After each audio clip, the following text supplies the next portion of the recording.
നമസ്കാരം, മലയാളി വാർത്തയിലേക്ക് സ്വാഗതം. പാകിസ്ഥാൻ ഭീകരരെ വിറപ്പിച്ച് വീണ്ടും അജ്ഞാതനിറങ്ങിയിരിക്കുന്നു.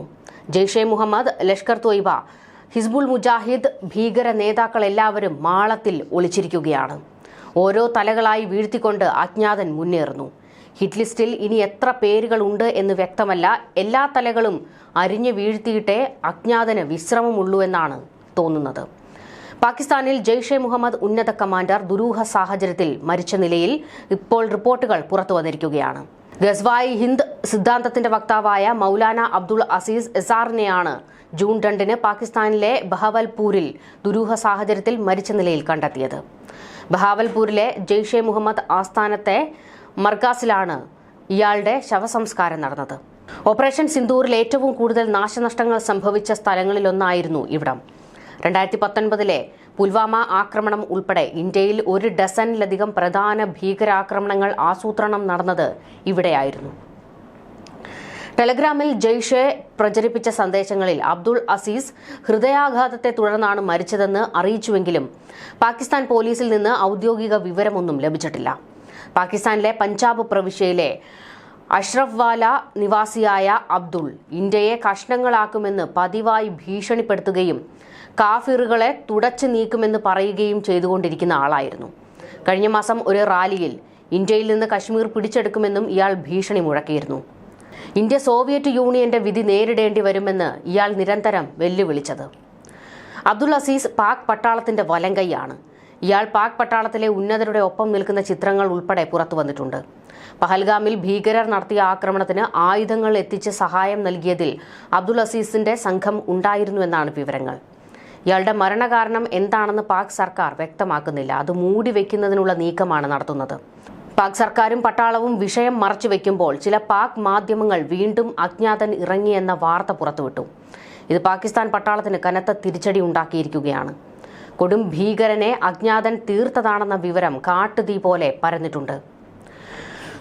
തുടരെ പാകിസ്ഥാന് തലങ്ങും വിലങ്ങും അടിയാണ്. പാക് ഭീകര സംഘടനയായ ലഷ്കർ തോയ്ബയുടെ സ്ഥാപകരിലൊരാളായ അമീർ ഹംസയ്ക്ക് നെഞ്ചത്ത് തൊള വീണ് ഗുരുതരാവസ്ഥയിലാണ്. അജ്ഞാതൻ കയറി പൊട്ടിച്ചതാണ്. ചത്തോ ജീവനോടെ ഉണ്ടോ എന്ന് ഉറപ്പില്ല. മരണപ്പെട്ടു എന്നുള്ള ചില വാർത്തകൾ പ്രചരിച്ചിരുന്നു.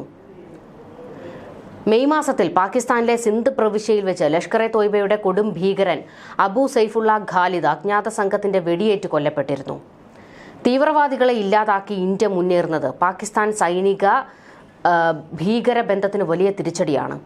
2023 ആ വർഷം പാകിസ്ഥാനെ സംബന്ധിച്ചിടത്തോളം അജ്ഞാതന്റെ ഭീതിയിൽ ആടിയുലഞ്ഞ വർഷമായിരുന്നു. ഖലിസ്ഥാനി വിഘടനവാദി HS നിജാർ മുതൽ ലഷ്കർ ET കമാൻഡർ ഷാഹിദ് ലത്തീഫ് വരെ കൊല്ലപ്പെട്ടു.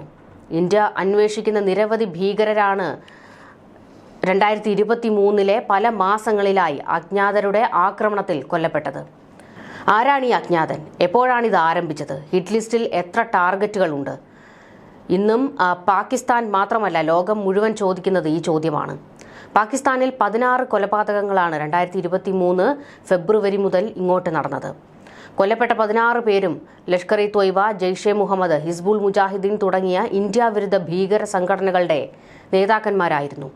കറാച്ചി, സിയാൽകോട്ട്, നീലം താഴ്വര, ഖൈബർ പക്തൂൺഖ, റാവൽകോട്ട്, റാവൽപിണ്ടി, ലാഹോർ എന്നിങ്ങനെ പാകിസ്ഥാന്റെ വിവിധ ഭാഗങ്ങളിൽ ഈ ഭീകരർ ചത്തുമലച്ചത്. ഈ കൊലപാതകങ്ങളെല്ലാം കൂടുതലും നടത്തിയത് ഒരേ രീതിയിലുള്ള പ്രവർത്തന രീതി ഉപയോഗിച്ചാണ്. മോട്ടോർ സൈക്കിളിലെത്തുന്ന തോക്കുധാരികൾ വെടിവെച്ച് വീഴ്ത്തിയ ശേഷം പൊടുന്നനെ സ്ഥലം വിടുന്ന രീതി. ഇത്തരം കുറ്റമറ്റ കൊലപാതകങ്ങൾക്ക് മാസങ്ങളോളം മാനസികവും ശാരീരികവുമായ പരിശീലനം ലഭിച്ച ആളുകൾ ആവശ്യമാണെന്ന് പാകിസ്ഥാന്റെ അന്വേഷണ സംഘം അന്ന് കണ്ടെത്തിയിരുന്നു. തങ്ങൾ സുരക്ഷിത താവളങ്ങളിലാണെന്ന് ഒരിക്കൽ കരുതിയിരുന്ന ഇന്ത്യയുടെ ആ ശത്രുക്കൾ തങ്ങളുടെ സങ്കേതം സുരക്ഷിതമല്ലെന്ന് ഇപ്പോൾ തിരിച്ചറിഞ്ഞുകൊണ്ടിരിക്കുകയാണ്. 2024 സെപ്റ്റംബർ 8 പാക് അധീന കശ്മീരിലെ പള്ളിയിൽ ഒരു ഭീകരൻ ചത്തുമലച്ച് കിടക്കുന്ന വീഡിയോകൾ പുറത്തു വന്നിരുന്നു.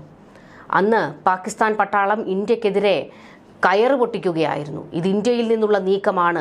അജിത് ഡോവലിന്റെ സംഘത്തിൽപ്പെട്ടവരാണ് പാകിസ്ഥാനിൽ ഇറങ്ങി ഭീകരരെ കൊലപ്പെടുത്തുന്നത് എന്ന് പൊട്ടിത്തെറിക്കുകയായിരുന്നു പാകിസ്ഥാൻ. പാകിസ്ഥാനിൽ ഭീകരർ കൊല്ലപ്പെടുന്നതിന് പാക് പട്ടാളത്തിന് എന്തിനാണ് ഇത്ര വേവലാതിയെന്ന് അന്ന് ഇന്ത്യ ചോദിച്ചപ്പോൾ പാകിസ്ഥാൻ പട്ടാളത്തിന്റെയും അസീം മുനീറിന്റെയും വായിലെ പിരി വെട്ടിയിരുന്നു. അതായത് ഈ പാകിസ്ഥാൻ ഭീകരർക്ക് എല്ലാ സഹായവും കൊടുത്ത് ഇന്ത്യക്ക് നേരെ ഇറക്കി വിടുന്നത് പാക് പട്ടാളമാണ്. അതിന് പിന്നിലെ സൂത്രധാരൻ അസിം മുനീറുമാണ്. അസിം മുനീറിനുള്ള മറുപടിയാണ് ഇങ്ങനെ അജ്ഞാതനിറങ്ങി ഓരോ തലകളായി വീഴ്ത്തിക്കൊണ്ടിരിക്കുന്നത്. ഈ അജ്ഞാതരെ കണ്ടെത്താൻ ചാരന്മാരെ ഇറക്കിയിട്ടുണ്ട് അസിം മുനീർ. എന്നാൽ ആ ചാരന്മാർക്ക് പോലും ഈ അജ്ഞാതർ ആരാണെന്ന് കണ്ടെത്താൻ ഇതുവരെ കഴിഞ്ഞിട്ടില്ല. പാകിസ്ഥാനിൽ ഭീകരർക്ക് സുരക്ഷിത താവളങ്ങൾ ഒരുക്കി കൊടുക്കുന്നത് പാക് പട്ടാളമാണ്. അവർക്ക് വേണ്ട ആയുധവും ഫണ്ടും എല്ലാം എത്തിക്കുന്നത് പാക് പട്ടാളത്തിന്റെ നേതൃത്വത്തിലാണ്. ഇതിന്റെ എത്രയോ തെളിവുകൾ ഇന്ത്യ ഇതിനു മുൻപ് പുറത്തുവിട്ടിട്ടുണ്ട്. എന്തിനേറെ, ഓപ്പറേഷൻ സിന്ദൂറിൽ കൊല്ലപ്പെട്ട ഭീകരരുടെ സംസ്കാര ചടങ്ങുകൾക്ക് പാക് പട്ടാളത്തിലെ ഉന്നതർ എത്തിയതിന്റെ ദൃശ്യങ്ങളും ചിത്രങ്ങളും ഉൾപ്പെടെ ലോകത്ത് കാണിച്ചു കൊടുത്തതാണ് ഇന്ത്യ. എന്നിട്ടും പാകിസ്ഥാൻ ഇപ്പോൾ ചെയ്യുന്നത് ഇരവാദം മുഴക്കുകയാണ്, ഞങ്ങൾ ഭീകരവാദത്തിന്റെ ഇരകളാണെന്ന്. എന്തായാലും ഓരോ തലകളായി വീഴ്ത്തിക്കൊണ്ട് അജ്ഞാതൻ മുന്നേറുകയാണ്. അജ്ഞാതനെ പിടിക്കാൻ ആളെ ഇറക്കിയ അസിം മുനീർ 8 നിലയിൽ പൊട്ടിയിരിക്കുകയാണ്. ഇനിയും എത്ര തലകൾ വീഴും? ഉടനെ തന്നെ പല തലകളും വീഴാൻ സാധ്യതയുണ്ട് എന്നുള്ള വിവരമാണ് പുറത്തേക്ക് വരുന്നത്. കാരണം ഓപ്പറേഷൻ സിന്ദൂറിലൂടെ അടി കിട്ടിയതോടെ മാളത്തിൽ ഒളിച്ച ഭീകരരെല്ലാം പുറത്തേക്ക് വന്നിട്ടുണ്ട്.